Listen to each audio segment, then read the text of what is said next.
99 மிகச்சிறந்த புத்தகங்கள்ல இருந்து அந்த புத்தகத்தில் இருக்கக்கூடிய ஒரு மிகச்சிறந்த வரியை மட்டும் பார்ப்பது தான் நம்ம சேனல்ல வரக்கூடிய 99 கோட்ஸ் ஃப்ரம் 99 புக்ஸ். அந்த வகையில இன்னைக்கு நம்ம லைஃப் அமேசிங் சீக்ரெட்ஸ் அப்படின்ற புத்தகத்தில் இருக்கக்கூடிய ஒரு மிகச்சிறந்த வரியை தான் பார்க்க போறோம்.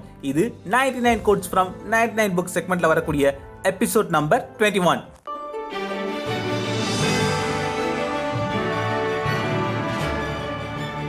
எண்ணுவதெல்லாம் உயர்வு. நான் உங்கள் ஜேஆர். லைஃப் அமேசிங் சீக்ரெட்ஸ் அப்படின்ற இந்த புத்தகத்தை காவூர் கோபால்தாஸ் அவர்கள் எழுதியிருக்காரு. ரொம்ப சூப்பரான ஒரு புத்தகம். சிம்பிள் இங்கிலீஷ்ல தான் இருக்கும். யார் வேணும்னா இந்த புத்தகத்தை படிக்கலாம். உங்களுக்கு ஜஸ்ட் இங்கிலீஷ் வாசிக்க தெரிஞ்சாலே போதும். இந்த புத்தகம் எளிமையா புரியும். இந்த காவூர் கோபால்தாஸ் அவர்கள் ஒரு துறவி அப்படின்னு சொல்லலாம். ஆனால் நிறைய கார்ப்பரேட் கம்பெனிகளுக்கு இவர் லைஃப் கோச்சா இருக்காரு. எப்படி நம்ம கரெக்டாக ஸ்ட்ரெஸ் மேனேஜ்மெண்ட் பண்ணணும், எப்படி எல்லா விஷயத்தையும் ஈஸியாக எடுத்துக்கணும், எப்படி நம்ம ஃபோக்கஸ்டாக ஒர்க் பண்ணணும் அப்படின்னு நிறைய விஷயங்கள் நிறைய கார்ப்பரேட் கம்பெனிக்கு போயிட்டு இவர் கிளாஸ்லாம் எடுத்து சொல்லிக் கொடுப்பாரு. ரொம்ப சூப்பராக சொல்லுவார். இவரோட நிறைய வீடியோஸ் யூடியூப்ல அவைலபிளாக இருக்குது. நீங்கள் ஃப்ரீ டைமில் அவரோட வீடியோஸ்லாம் பாருங்கள். ரொம்ப இன்ட்ரெஸ்டிங்காக இருக்கும். இவர் சொல்லக்கூடிய விஷயங்கள்லாம் ரொம்ப எளிமையாக இருக்கும், நல்லா புரியவும் செய்யும். இவர் எழுதிய லைஃப் அமேசிங் சீக்ரெட்ஸ் அப்படின்ற இந்த புத்தகத்தில் எனக்கு பிடிச்ச மிகச்சிறந்த வரி என்ன அப்படின்னா, it is strange that SWOT and WATs have the same letters. Even more strange is that they have the same effect if not handled properly.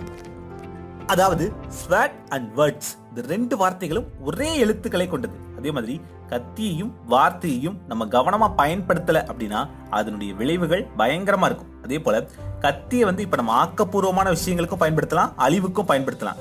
கத்தியை வைத்து நல்ல பழங்களை வெட்டலாம், காய்கறிகளை வெட்டலாம். அதே கத்தியை வச்சு ஒரு ஆளையை குத்தலாம் இல்லையா?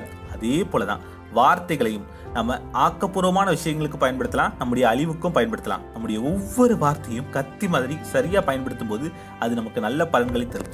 அதே கத்தி போன்ற வார்த்தைகளை நம்ம தவறாக பயன்படுத்தும் போது அது நம்ம கையே கிழிச்சிடும். நம்ம பேசக்கூடிய பேச்சு அவ்வளவு ஏன் நம்ம வாயிலிருந்து வெளிவரக்கூடிய ஒவ்வொரு வார்த்தையும் கவனமா கையாளணும். நாம இந்த வார்த்தைகளை பயன்படுத்தலாமா பயன்படுத்தக்கூடாதா அப்படிங்கிற ஒரு தெளிவு நமக்குள்ள இருக்கணும். கத்தியால ஒருத்தரை காயப்படுத்தி நிறைய பேர் உறவுகளை இழந்ததில்லை, வார்த்தைகளால காயப்படுத்தி தான் நிறைய பேர் நிறைய உறவுகளை இழந்திருக்காங்க, நிறைய நண்பர்களை இழந்திருக்காங்க. அவ்வளவு ஏன் சரியான வார்த்தைகளை பயன்படுத்த தெரியாம பயன்படுத்தி நிறைய பேர் வேலையை கூட இழந்திருக்காங்களாம். இப்போ ரொம்ப ஷார்ப்பான ஒரு கத்தி, கூர்மையான ஒரு கத்தி உங்க கையில கொடுத்தாங்க அப்படின்னா அதை நீங்க எவ்வளவு கவனமா ஹேண்டில் பண்ணுவீங்க. அதே மாதிரிதான் நீங்க உங்களுடைய வார்த்தைகளையும் கவனமா பயன்படுத்தணும். பேசும்போது வளவலன்னு நிறைய வார்த்தைகளை பயன்படுத்தக்கூடாது. சரியான வார்த்தைகளை சரியான அளவுல பயன்படுத்தணும். அளவுக்கு அதிகமா பேசவே கூடாது. இந்த உலகத்துல என்னைக்குமே கம்மியா பேசுறவங்களுக்கு தான் மதிப்பு மரியாதையும் ஜாஸ்தியா. இந்த உலகத்துல எவ்வளவோ தமிழ் புத்தகங்கள் இருக்கு. ஆனா உங்களுக்கு தெரிஞ்ச தமிழ் புத்தகம் ஒன்று பேர் சொல்லுங்க அப்படின்னு கேட்டா டக்குன்னு உங்களுக்கு திருக்குறள் புத்தகம் ஞாபகம் வரும் இல்லையா? ஏன் திருக்குறள் புத்தகம் இவ்வளவு ஃபேமஸா இருக்கு?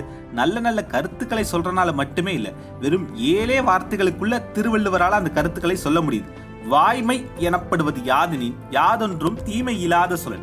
உண்மைனா என்னன்னா, யாருக்கும் எந்த தீமையும் இல்லாம உன்னால பேச முடிஞ்சது அப்படின்னா அதுவே மிகப்பெரிய வாய்மை தான் அப்படின்னு திருவள்ளுவர் சொல்றாரு. இந்த மாதிரி 7 வார்த்தைகளுக்குள்ள அவர் சொல்ல வந்த விஷயத்த தெளிவா சொல்றனாலதான் 2000 வருஷம் தாண்டியும் திருவள்ளுவர் இன்னும் உயிரோட இருக்காரு.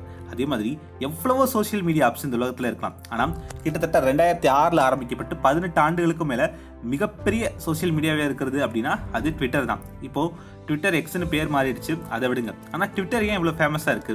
160 எழுத்துக்களுக்குள்ள நீங்க சொல்ல வந்த கருத்தை சொல்லி முடிங்க, அவ்வளவுதான் அப்படின்னு ஆரம்பத்துல இருந்தது. இந்த மாதிரி வெறும் 160 எழுத்துக்களுக்குள்ள நம்ம சொல்ல வந்த விஷயத்த சொல்லணும். அப்படிங்கறதுனாலதான் ட்விட்டர் அன்னையிலிருந்து இன்னைக்கு வரைக்கும் ஃபேமஸா இருக்கு. அதே போலதான் எதையும் சுருக்கமா பேச கத்துக்கோங்க. உங்க வாயிலிருந்து வெளிவரக்கூடிய ஒவ்வொரு வார்த்தைகள்லையும் கவனமா இருங்க அப்படின்னு இந்த புத்தகத்துல ஆத்தர் சொல்றாரு. அதே போல தியானம் எப்படி பண்ணணும் அப்படின்னு இந்த புத்தகத்துல இவர் சொல்லியிருப்பாரு. அதுவும் ரொம்ப இன்ட்ரெஸ்டிங்கா இருக்கும். அதையும் உங்க கூட பகிர்ந்துக்க விரும்புறேன். பொதுவாகவே தியானம் பண்ணும்போது மூச்சை கவனிங்க அப்படின்னு சொல்லுவாங்க இல்லையா? நம்ம ஏன் மூச்சு கவனிக்கணும் அப்படிங்கிறதுக்கு இவர் ஒரு விளக்கம் சொல்றாரு. சூப்பரா இருக்கும். இப்போ ஒரு குரங்கு இருக்கு. அந்த குரங்கு அங்கிட்டும் இங்கிட்டும் தாவிக்கிட்டே இருக்கு, மரத்துக்கு மரம் தாவிக்கிட்டே இருக்கும். அதே அந்த குரங்குக்கு ஏதாவது ஒரு வேலையை கொடுத்துட்டீங்க அப்படின்னா அது அந்த வேலையை பார்த்துக்கிட்டு அமைதியா இருக்கும். இப்போ அந்த குரங்கு கிட்ட ஒரு 10 வாழைப்பழத்தை கொடுத்துட்டீங்க அப்படின்னா அது பாட்டுக்கு அதை உரிச்சு சாப்பிட்டுக்கிட்டு அமைதியா இருக்கும். அதே மாதிரி தான் நம்ம மனசு சும்மா இருந்துச்சு அப்படின்னா எதையாவது ஒன்று யோசிச்சுக்கிட்டே இருக்கும். அதே அந்த மனசுக்கு ஒரு வேலையை கொடுத்துட்டோம் அப்படின்னா அது பாட்டுக்கு அந்த வேலையை பார்த்துக்கிட்டே இருக்கும். தியானம் பண்ணும்போது என்ன வேலை கொடுக்கறது? அதுக்கு தான் சொல்றாங்க மூச்சை கவனிங்க அப்படின்னு. அமைதியா ஒரு இடத்துல உட்காந்து உங்க மூச்சை கவனிங்க. மூச்சு உள்ள போது மூச்சு வெளியே வருது, மூச்சு உள்ள போது மூச்சு வெளியே வருது. இதை மட்டும் கவனிச்சாலே போதும். அதுவே பெரிய தியானம் அப்படின்னு சொல்கிறாரு. அதே மாதிரி இன்னொரு விஷயம் சொல்கிறாரு, இப்போ நீங்கள் தியானம் பண்ணணும்னு அவசியம் இல்லை. நீங்கள் எந்த வேலை பார்க்குறீங்களோ ஒருமித்த கவனத்தோட வேற எந்த வேலையும் பார்க்காம மல்டி டாஸ்கிங்லாம் பண்ணாமல் அந்த ஒரு வேலையை மட்டும் கவனத்தோட பார்த்தீங்கன்னா அதுவே மிகச்சிறந்த தியானம் அப்படின்னு சொல்கிறாரு. இந்த மாதிரி நிறைய இன்ட்ரெஸ்டிங்கான விஷயங்கள் இவருடைய புத்தகத்தில் இருக்குது. அதனால இவருடைய புத்தகத்தை வாசிங்க. இவரோட புத்தகத்தை வாசிக்கலன்னு பரவாயில்ல, காவூர் கோபால்தாஸ் வீடியோஸ் அப்படின்னு யூடியூப்ல போட்டு பாருங்க. இவரோட வீடியோஸ் நிறைய யூடியூப்ல இருக்கு. ஸோ ஃப்ரீ டைம்ல அவரோட வீடியோஸாவது பாருங்க. கண்டிப்பா அதுல இருந்து ஏதாவது ஒரு இன்ட்ரெஸ்டிங்கான கீ பாயிண்டாவது உங்களுக்கு கிடைக்கும். அதே போல இனி உங்களுடைய வார்த்தைகளை பிரயோகிக்கும் போது ரொம்ப கவனமா இருங்க. ஒவ்வொரு நாள் காலையிலையும் இன்னைக்கு நான் அளவா பேசுவேன், நான் பேச வேண்டிய இடத்துல சரியான வார்த்தைகளை மட்டுமே பயன்படுத்துவேன், என்னுடைய வார்த்தைகளால என்னுடைய பேச்சுக்களால நான் யாரையும் எப்போதும் காயப்படுத்த மாட்டேன் அப்படின்னு காலையில எழுந்ததும் ஒரு முறை சொல்லிக்கோங்க அப்படின்னு சொல்றாரு. இந்த புத்தகத்தோட மிகச்சிறந்த வரியும் அதுதான் சொல்லுது.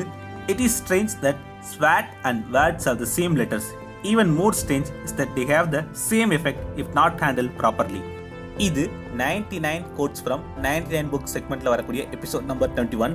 இதற்கு முன்னாடி உள்ள எபிசோட்லாம் பார்க்கணும்னு நினைச்சீங்க அப்படின்னா பிளேலிஸ்ட்டை ஃபர்ஸ்ட் கமெண்ட்ல பின் பண்ணியிருக்கேன், அதில் போய் பாருங்க. இந்த மாதிரி மிகச்சிறந்த புத்தகங்களில் உள்ள மிகச்சிறந்த வரிகளை தெரிஞ்சுக்க 99 கோட் செக்மெண்ட், புத்தகத்துக்குள்ள வரக்கூடிய குட்டி குட்டி கதைகளை மட்டும் தெரிஞ்சுக்க GSTP செக்மெண்ட், புத்தகத்தில் உள்ள மொத்த கருத்துக்களையும் தெரிஞ்சுக்க புக் டூ செக்மெண்ட். நிறைய இன்ட்ரெஸ்டிங்கான விஷயங்கள் நம்ம சேனலில் உங்களுக்காக காத்திருக்கு.